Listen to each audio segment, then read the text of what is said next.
सभी दोस्तों को मेरा प्रणाम। मैं गजानन लेकर आया हूं ऐसी श्रृंखला जिसको देखकर आप खुद हैरान रह सकते हो, परेशान हो जाएंगे आप। भैया अभी तक तो हमें पता ही नहीं था, जिसका नाम है अद्भुत रेकी। रेकी को लोगों ने अलग अलग नाम दिए हैं, हमने रेकी का नाम नहीं बदला। मेरे आदरणीय गुरुजी ने भी नहीं बदला और मैंने भी नहीं बदला। हमारा नाम है विश्व रेकी अभियान। इसको हमने हमारा नाम नहीं दिया। शंकर रेकी, दुर्गा रेकी, ढमकी रेकी, टमकी रेकी, हमने इसको नाम नहीं बदला। हमने तो इसको बोला कि विश्व रेकी, पूरे दुनिया की रेकी। तो इस रेकी के माध्यम से हम कुछ नई चीजों को करने जा रहे हैं। और आज जो रेकी के साधक मुझे देख रहे हो, बिल्कुल बिल्कुल एक्साइटेड है कि भैया आप आज क्या दे रहे हो। दोस्तों आज मैं आपको दे रहा हूं ऐसी चीज जो देखकर आप खुद हैरान रह सकते हो। रेकी के अंदर आपने रेकी के जो भी लेवल सीखे उसी के अंदर आप क्या कर सकते हो, ये मैं आज आपको बताने जा रहा हूं, जिसका नाम है इंद्रधनुष्य। आप बोलेंगे रेकी और इंद्रधनुष्य ये क्या है भैया? इंद्रधनुष्य के माध्यम से आप रूपांतरण प्राप्त कर सकते हो, ये मैं बताने का मेरा उद्देश्य है। और इंद्रधनुष्य का मतलब है, इंद्रधनुष्य का मतलब क्या होता है? रेकी में इंद्रधनुष्य क्या है? इंद्रधनुष्य में 7 कलर होते हैं। ऐसा इंद्रधनुष्य यानी ऐसा बाण के जैसा, जिसमें बाण चलाते हैं ना, धनुष्य जिसको बोलते हैं, इंद्रधनुष्य। अब इसको मैंने इंद्रधनुष्य का नाम क्यों दिया, और इंद्रधनुष्य के माध्यम से हम जीवन के रूपांतरण को कैसे प्राप्त करें, बुद्धत्व की सीढ़ी को हम कैसे चढ़े, मैं आपके सामने रखने का थोड़ा प्रयास करने जा रहा हूं। सबसे पहले समझते इंद्रधनुष्य को मैंने क्या बोला है। इंद्रियों का धनुष्य, हमारे इंद्रियों का धनुष्य। धनुष्य का मतलब होता है झुका हुआ, जिसमें बाण लगा के लड़ाई करते हैं ना। हाँ, वो आदिवासी लोगों के पास में ऐसे तीर बाण होते हैं, धनुष्य बाण होते हैं। तो धनुष्य का मतलब है झुकी हुई लकड़ी, उसमें बाण लगाकर लक्ष्य को भेदना। तो इंद्रधनुष्य का मतलब है इंद्रियों का धनुष्य।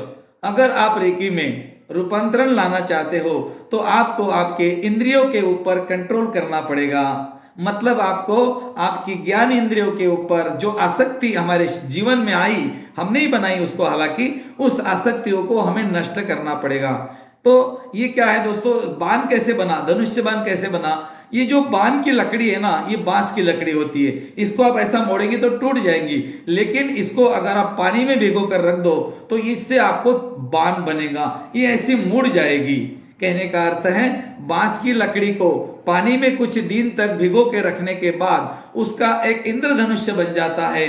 उसी तरह आपने अगर अपने मन को ध्यान रूपी पानी में डुबो कर रखा तो कुछ ही दिनों में आपका मन फ्लेक्सिबल हो जाएगा और संकल्प रूपी रस्सी से आप अपने लक्ष्य को भेद सकते हो।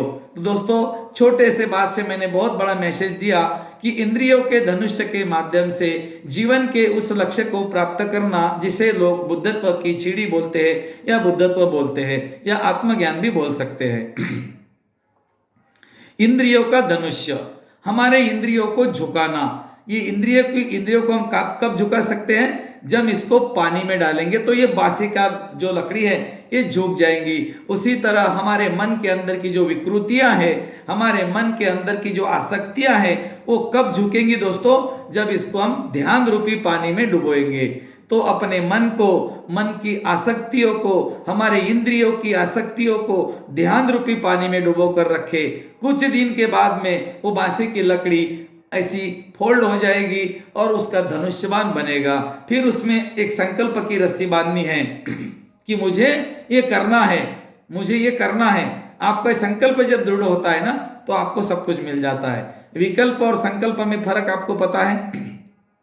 विकल्प का मतलब है अब कोई ऑप्शन नहीं मेरे पास में, बस संकल्प का मतलब है उसको पूरा करना है। हमारा जो हिटलर होता था ना, वो हिटलर क्या करता था, कोई देश के ऊपर अगर आक्रमण करता था तो अपने जहाजों को बम से उड़ा देता था, ताकि उसके सेना को पता चले कि बस अब जीना ही है। एक तो जीतना है, एक तो मरना है। 2 ही ऑप्शन होते थे, जीतना है या मरना है। वापस आने का विषय खत्म हो गया, वापस आने का विषय खत्म हो गया। उसी तरह हमारे पास भी विकल्प होते हैं ना, इसीलिए हम सक्सेस नहीं होते। दोस्तों अगर आपके पास में विकल्प नहीं है, आपको ये बोलना है कि बस रेकी ही अब मेरी मदद करेगी, मुझे रेकी से ही आगे बढ़ना है, तो आप बिल्कुल आगे बढ़ेंगे। लेकिन अगर आपके मन में विकल्प है, नहीं रेकी से नहीं हुआ तो फिर दूसरा कोर्स कर लूंगा, दूसरी विद्या सीख लूंगा, इन्होंने नहीं सिखाया अच्छा तो दूसरे के पास सीखूंगा, मास्टर नहीं तो ग्रैंड मास्टर बनूंगा, उसके आगे सीखूंगा। आप जीवन भर सीखते रहो, आप कुछ भी नहीं बन सकते। अगर आपके अंदर विकल्प और संकल्प की शक्ति का साइंस आपके समझ में आता है तो आप कुछ भी बन सकते हो जो आप चाहते हो। इसीलिए मैं हमेशा बोलता हूं कि अपने विकल्प को मत ढूंढो, संकल्प पे बने रहो। जब आपने बोला कि मुझे बनना है, मुझे करना है, तो आप बिल्कुल कर पाएंगे। तो इस मन रूपी आसक्तियों को एक संकल्प की रस्सी से बांधेंगे, ध्यान रूपी पानी में डुबोएंगे तो धनुष्य बाण तैयार हो जाएगा, और लक्ष्य रूपी बाण को भेदेंगे तो आपका लक्ष्य आपके मुट्ठी में होगा, आपका जीवन आपके मुट्ठी में होगा। सचमुच अगर दोस्तों आप आपके जीवन को प्राप्त करना चाहते हो, आपके जीवन को बहुत अच्छा बनाना चाहते हो, अपने भाग्य भविष्य को बदलना चाहते हो, तो दोस्तों आप रेकी के साथ में ऐसा बन जाए कि आप रेकी मय हो जाए। पानी पिए तो रेकी, खाना खाए तो रेकी, चलना है तो रेकी, झाड़ू लगा रहे रेकी, खाना बना रहे रेकी, रेकी मय हो जाए। रेकी को खा लीजिए, रेकी को पी लीजिए, रेकी मय हो जाइए। रेकी क्या है? रेकी ऊर्जा है, और क्या है? रेकी खाने से क्या होगा? ऊर्जा तो हर कोई खाता है, भोजन भी करते तो खाना ही खाते हैं ना हम, ऊर्जा ही खाते हैं ना, भोजन से ऊर्जा आती है, ऐसा आपको लगता होगा। भोजन से ऊर्जा नहीं आती। ऊर्जा दो जगह से आती है, पहला है ध्यान और दूसरा है उपवास। उपवास का मतलब भूखा रहना नहीं, उपवास का मतलब है शरीर की ऊर्जा को काम करने देना। हम गरिष्ठ खाते तो हमारा शरीर काम नहीं करता, फिर हमारी ऊर्जा उसमें लग जाती है खाना पचाने में, और फिर हम आगे नहीं बढ़ पाते, ऊपर नहीं बढ़ पाते। उपवास जिसको बोला गया है, उपवास, वास माने रहना, उप माने ऊपर, ऊपर के चक्रों में रहना, इसको उपवास बोला गया है। तो ऊपर के चक्र माने हृदय में कोमलता, वाचा में नम्रता, आंखों में पवित्रता। एक दिन करो, एक दिन ऐसी आदत लगा लो, एक दिन उपवास करो, जिसको कि एकादशी बोला गया है। एक आदत ऐसी लगा लो, एक दिन उपवास करो। एकादशी और उपवास की व्याख्या ये है, एक आदत ऐसी लगा लो, एकादशी, एक दिन उपवास करो। उपवास, ऊपर रहो। ऊपर रहने के लिए गरिष्ठ खाना मत खाना, ऊपर रहने के लिए प्रकृति का भोजन खाना। एक दिन, महीने में एक दिन अपने साथ रहो, एनर्जी आएगी, एनर्जी का लेवल बढ़ेगा और फिर आप ऊपर बढ़ेंगे। तो सचमुच अगर आप चाहते हो कि मैं मेरे लक्ष्य को प्राप्त होने के लिए कुछ भी कर सकता हूं, तो सबसे पहले आपको एक कड़ी को पकड़ना पड़ेगा, और वो कड़ी है आपका डाइट। आपका डाइट सही रहेगा, आपका ध्यान में मन लगेगा, आपका ध्यान में मन लगेगा, आपके विचार शांत हो जाएंगे, आपके विचारों की आसक्ति झुक जाएंगी, धनुष्य बाण बन जाएगा, तीर छूटेगा और लक्ष्य मुट्ठी में आएगा।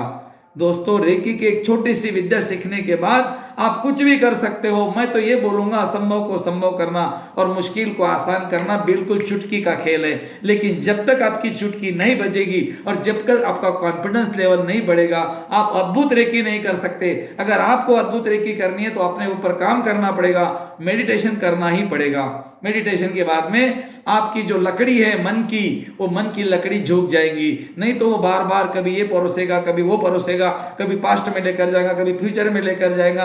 आपको लगेगा मेरा ध्यान ही नहीं लगता। आपका ध्यान नहीं लगेगा तो विचार आएंगे। विचार तो दोस्तों आते ही है, सबको आते हैं विचार। ऋषि मुनियों को विचार आ रहे थे तो जंगल में जा रहे थे। अब हमारे पास तो कोई जंगल नहीं है, तो हमारे बंद कमरे में बैठकर आंखों को बंद करके जब हम हमारी सांसों को देखते हैं तो विचार शून्य हो जाते हैं। क्योंकि विचार और सांस एक ही कॉइन की दो साइड है। हमें कभी भी विचार के ऊपर काम नहीं करना है, सांसों के ऊपर काम करना है। जब आप अपनी सांसों को देखते हो, सांसों को देखते देखते आप विचार शून्य हो जाते हो। दोस्तों, जो व्यक्ति अहंकार से मुक्त होता है वही व्यक्ति अपने जीवन के संपूर्ण अर्थ को समझ जाता है। तो अहंकार से मुक्त होने के लिए क्या करना है, आने वाले वीडियो में मैं आपको एक चाबी और दूंगा।